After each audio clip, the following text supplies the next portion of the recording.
Who is Dundermoose? How to be a BROSR DM Part 1, the call to adventure. This is Dundermoose, you may say. You've brought on some guests, not all of them, who play these BROSR campaigns, and you immediately start talking to them at their level. But not all of us know what the heck BROSR even is, right? You may say. And that's fair. What is BROSR? It's a play style started in 2020 in the beginning. In the beginning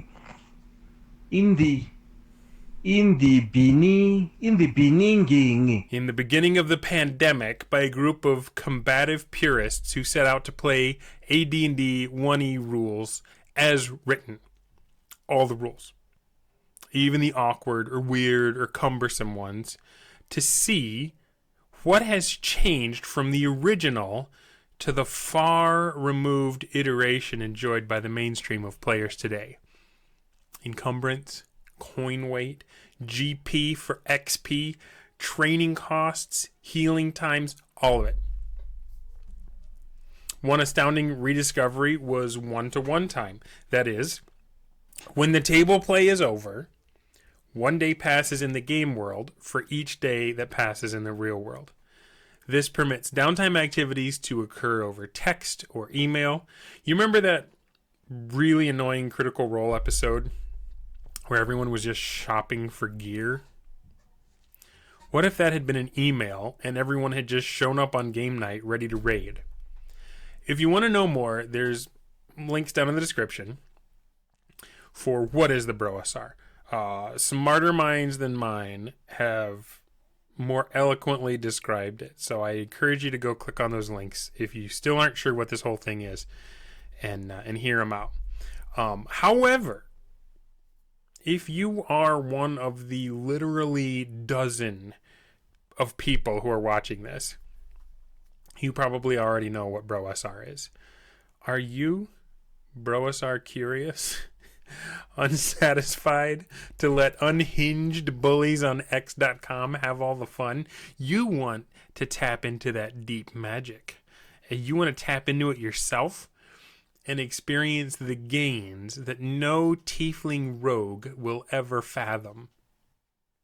Can you master yourself and begin this journey? Here are This is Dundermoose's first steps to running a BROSR campaign this year. Prep yourself. Step 1. Rip off the genre that Dungeons & Dragons was designed to emulate. It has been said of authors that they go through life carrying this invisible net behind their head, just clogged with the detritus of ideas, character quirks, imagery, and turns of phrase, until one day 2 little proto-story ideas groping towards each other in the cold night of obscurity connect. They huddle for warmth and become interesting. The sun of the author's fascination beams down upon them and they are scooped up to become something big.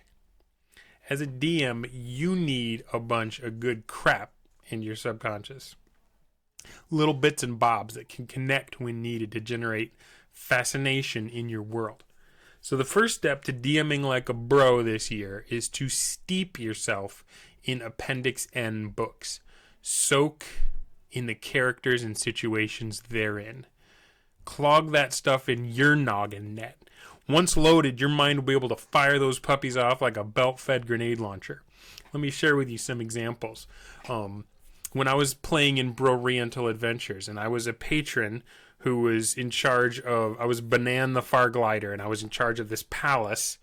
It was an explorer's guild. And I wanted something going on below the surface, something the players can interact with. So I needed something weird to be happening there, so I put the monster from Robert E. Howard's story, The Devil in Iron, down in its depths.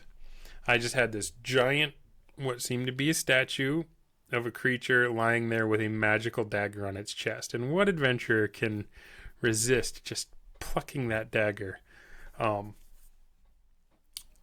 Another example, when Jeffro needed a prince for the city of Trollopolis, when his players got interested in just an offhand comment that a guard made. The guard was like, "I need to go back and report to the prince," and they were like, "Wait, who is this guard that he has an audience with the prince, and who is the prince himself?" And so they got fascinated on this just a little offhand remark, and so casting around in his subconscious, Jeffro just described Elric of Melniboné.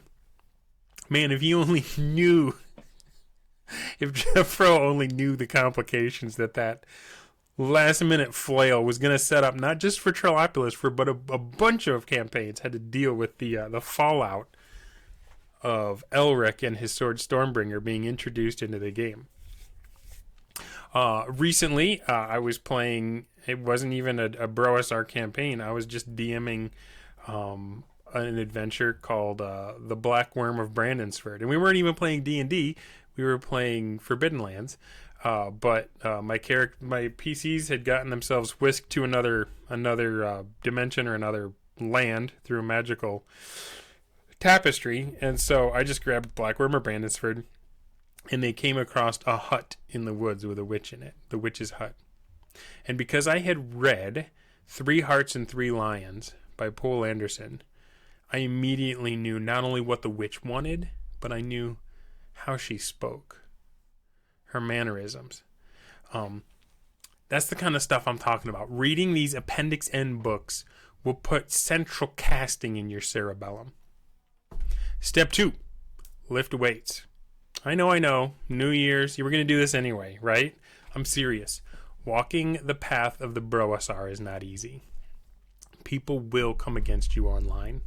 You will be tempted to default to what you know, or what's comfortable, or what's mainstream, or the advice given by affable YouTubers.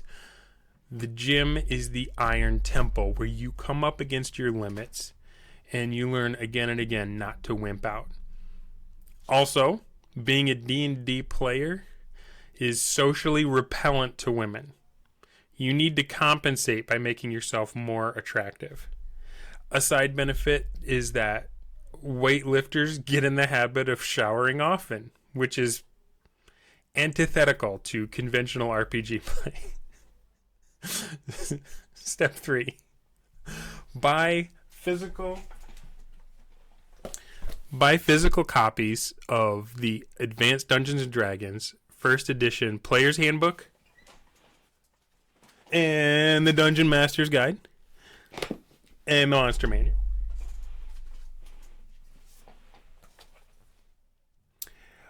As of recording right now, the Fiend Folio and the Monsters Manual 2 are also on sale on DriveThruRPG.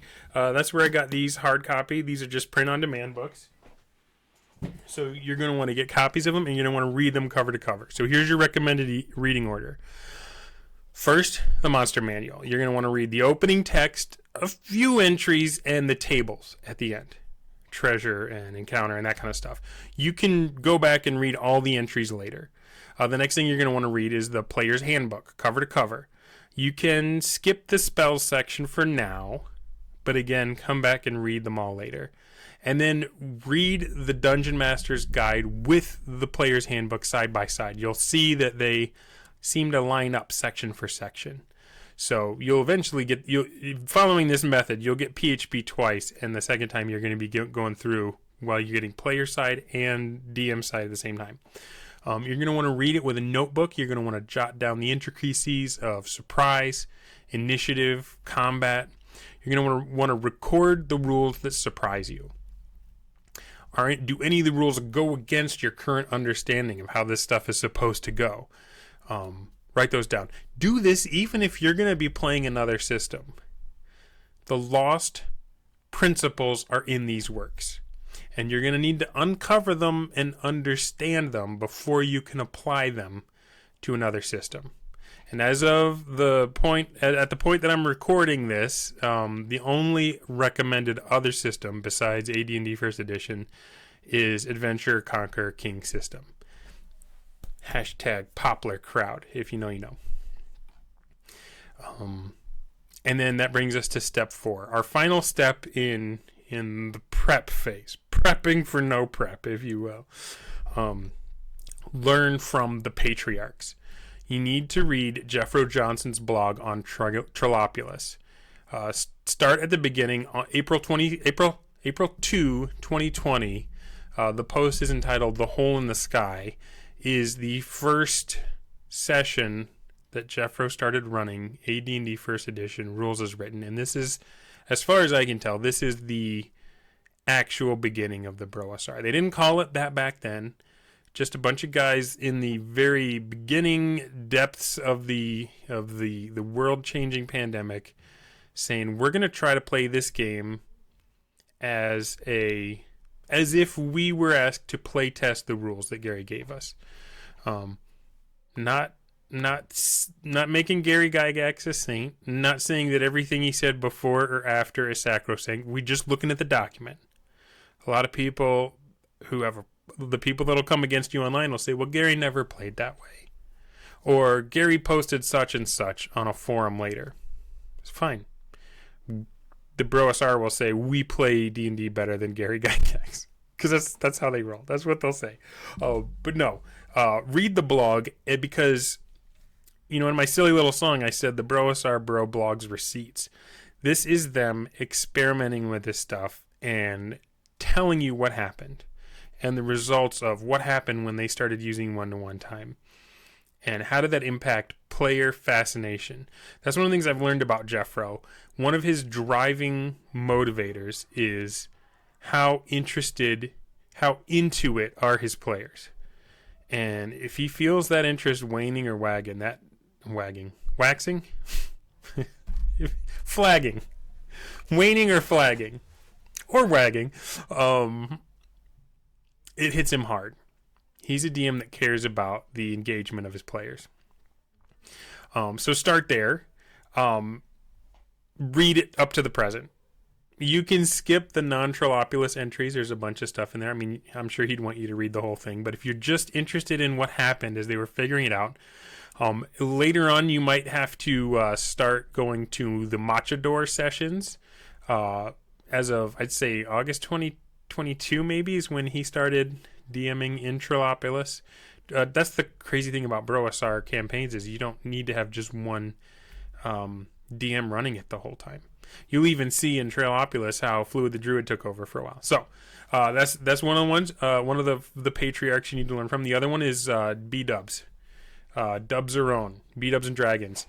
This is the first that I know of daughter campaign to Trilopulus. So B-Dubs was playing, and then he was like, you know what? I can do this myself. I can do it better. I'm going to switch systems, and I'm going to play Adventure Conquer King system. You may have heard that BROSR says, oh, you can only play AD&D First Edition. Well, the very second campaign that I'm aware of, they switched the system, but they kept the lost principles. So read through that blog as well. And you'll see, as these guys are playing with these old rules, including the stuff that nobody wanted to hang on to, everyone overlooked, they were all kids, didn't make sense to them, or was too hard or ungainly or whatever. As they start taking the old ways that other people overlooked and reintroducing them, it transforms the way the game is played. So, you're reading Trilopulus, you're reading Machador, you're reading Dubzaron, and then there's some YouTube channels to subscribe to. The Joy of Wargaming. He has a whole playlist that will take you through how to win at D&D. I'm not sure what Gelatinous Rube called it. He had another one like that where he explains what the BROSR is and how it works. And painstakingly went through all the points and all the mechanics and all the counter arguments. I will be linking both of those, the playlist from Joy of Wargaming and the specific video from Gelatinous Rube. But you need to subscribe to both of them, watch their back catalogs, see what they're talking about with this stuff. Finally, purchase and read Appendix N by Jeffro Johnson and You Can Win at D&D by Jeffro Johnson. These books will tell you where the roots started. They will tell you the approach that the BROSR has taken to transforming their campaigns. So I'm on this journey too. I may have been called the best player Jeffro has ever seen. I may have assassinated Macho Mandolf's patron in my first ever Bronstein after 6 hours of play. But I'm still learning how to do the DM stuff. So let's make this the year we create campaigns with the most whatever something ever. So here's your assignment. Post in the comments, number 1, name 2 Appendix N books that you're going to read or listen to this month. Number 2, which muscle group needs the most work and what are you going to do about it? Number 3, explain in as few words as possible the first edition's surprise mechanic. And number 4, Fluid the Druid has done many things in Trollopolis. Which one made you laugh? So post those in the comments. Also, yeah, if you're not subscribed to me yet, you could do that too. I know I'm doing a big ask here at the end. So if you're not subscribed, you could do that, and you can, push the little thumbs up if you like this, if it didn't enrage you, or, all the YouTubey stuff you're supposed to do.